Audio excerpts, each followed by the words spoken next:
प्रथमतः भीम तुझ अभिवादन, शिव तुझ मानाचा मुद्रा, शंभो तुझ मी वंदतो.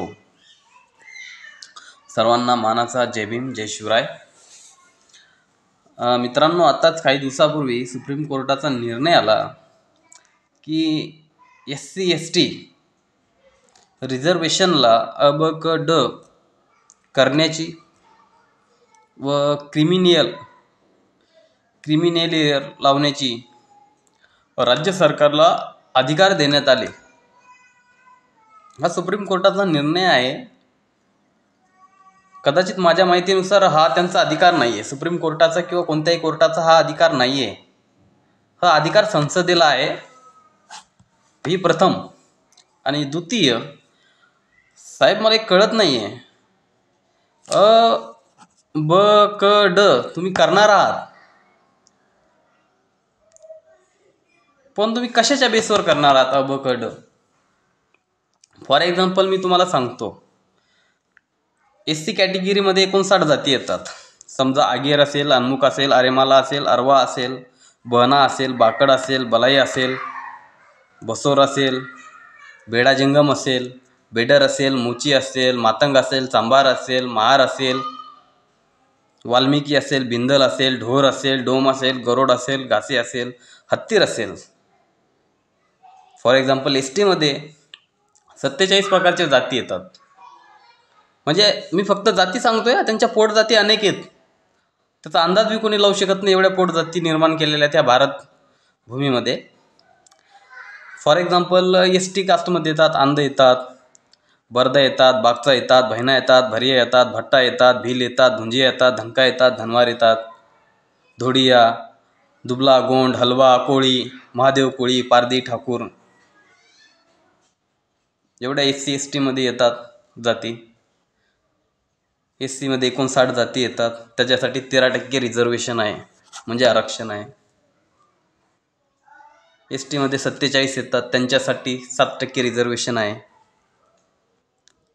आता SC/STमध्ये अ, ब, क, ड होणार.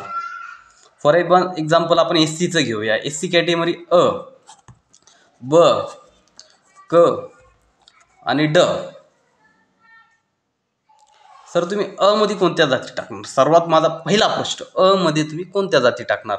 म्हणजे तुम्ही आता हे ज्या जाती मुख्य प्रवाहात नाही आहेत, म्हणजे तुमचं नाटक आहे मुख्य प्रवाहात नाही आहेत, त्यांना मुख्य प्रवाहात आणण्यासाठी तुम्ही असं करताय, असं सोंग तुम्ही घेतलेलं आहे. पण साहेब, हा निर्णय तुमचा फार चुकीचा आहे. कारण यांना मुख्य प्रवाहात आणण्यासाठी तुम्ही एखादी समिती नेमू शकता. त्यांच्यापर्यंत तुम्ही जाऊ शकता. 70 वर्षे झाले आपल्या भारत देशाला स्वातंत्र्य होऊन. साहेब, या समाज अजून मुख्य प्रवाहात नाहीये. यांना शिक्षण काय असतं हेच माहीत नाहीये. शिक्षणाचा त्यांना कुठलाही गंध नाहीये. आणि विशेष म्हणजे ते एका ठिकाणी राहती नाहीत. यातल्या कित्येक तरी जमाती जाती अशा आहेत ते एका ठिकाणी राहत नाहीत. एका ठिकाणचं त्यांचं वास्तव्य नाही. काही लोकांचे आधार कार्ड, पॅन कार्डच नाही आहेत साहेब. ते या देशाचे रहिवासी आहेत, याचं काही प्रूफच नाही आहे. असं असताना तुम्ही अ, ब, क, ड करणार? माझ्या अंदाजाने तर तुम्ही अ, ब, क, ड करणार. हे रिझर्वेशनचं फाट करण्यासाठीचं सगळ्यात मोठं जे तुम्ही हे नियोजन करताय ना, ते फूट पाडण्याचं, रिझर्वेशन कमी करण्याचं नियोजन आहे असं मला वाटतं. आता SC कास्टचा आपण घेऊया. याच्यामध्ये 3-4 जाती अशा आहेत ज्याचा मुख्य प्रवाहात आहेत. फॉर एक्झाम्पल त्यात बौद्ध येतात, हिंदू महार येतात, म्हणजे मातंग येतात, मांग येतात, चांभार येतात. ह्या मुख्य प्रवाहातल्या जाती. सर तुम्ही त्यांना अ, ब, क मध्ये टाकणार, सॉरी अ मध्ये टाकणार तुम्ही त्यांना. यांना अ मध्ये टाकल्याच्या नंतर 13% रिझर्वेशनपैकी यांना गेलं 4% रिझर्वेशन साहेब.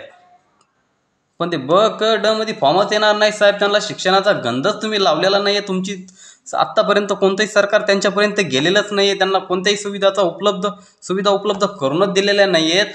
तर हे ब, क, डचे 13% आरक्षण आहे, त्यातलं 4% आरक्षण अ मध्ये जाणार, म्हणजे 3 जमातींना जातींना जाणार. ब, क, डचं उरलेलं साहेब 8-9% रिझर्वेशन तुम्ही कोणाच्या घशात घालणार ते मला सांगा. फॉर एक्झाम्पल तुम्ही एज्युकेशन सिस्टम सांगत असता तर तुम्ही त्याच्यासाठी काही समिती नेमली आहे का?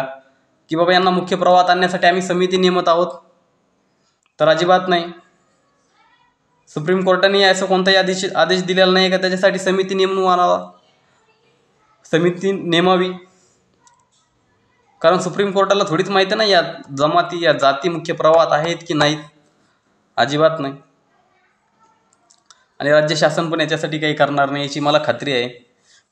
तर तुम्ही अ ब क ड नुसारच तुम्ही रिझर्वेशन लागू करणार. फॉर एक्झाम्पल SC कॅटेगरीला तर 100पैकी 13% समजा 13 जागा शिल्लक आहेत साहेब, तुम्ही त्याच्यापैकी 4 भरणार अ मधल्या, उरलेल्या ब क ड जे आहे ते शिकलेलाच वर्ग नाही, तो परीक्षाच देत नाही, तो येणारच नाही, तो फॉर्मच भरणार नाही. ते उरलेलं रिझर्वेशन जे आहे ते तुम्ही कोणासाठी देणार आणि ते कोणासाठी ठेवणार याचं उत्तर तर तुम्ही अगोदर द्यायला पाहिजे, असं माझं मत आहे. ST समाजातली, ST कॅटेगरीतली तीच परिस्थिती आहे असं मी म्हणेन. एवढं बोलून थांबतो. पुढे नक्कीच मला याच्यातून जर अजून काही प्रश्न निर्माण झाले तर मी नक्की व्हिडिओ टाकेन आणि विचारण्याचा प्रयत्न करेल साहेब. आणि विशेष म्हणजे हा एका सर्वसामान्य नागरिकाचा प्रश्न आहे साहेब. मी काय कोणत्या पक्षाचा आहे म्हणून तुम्हाला विचारत नाही, एक सामान्य नागरिक म्हणून एक SC कॅटेगरी मध्ये गणला जातो, त्यामुळे मी तुम्हाला हाही विचारतो की बाकीचं जे रिझर्वेशन आहे साहेब त्याचा उलगडा अजून झाला नाही की ते कुठे जाणार. काय ब क डचे फॉर्म आले नाहीत किंवा ते त्यांनी भरलेच नाही तर ते अवाल्यांना त्याचा फायदा होणार, अवाल्याच्या रिझर्वेशनला पात्रता ठरणार का तुम्ही ओपन कॅटेगरीमध्ये टाकून देणार किंवा तुम्ही तुमच्या मनाने भरून टाकणार. तसं तर तुम्ही या खेळ चालवलाच आहे. कारण मला तर असं वाटतं की आत्तापर्यंत तुम्ही SC ST OBC असेल, VJNT असेल, JNT असेल, त्यांच्या जागा भरतच नाहीत.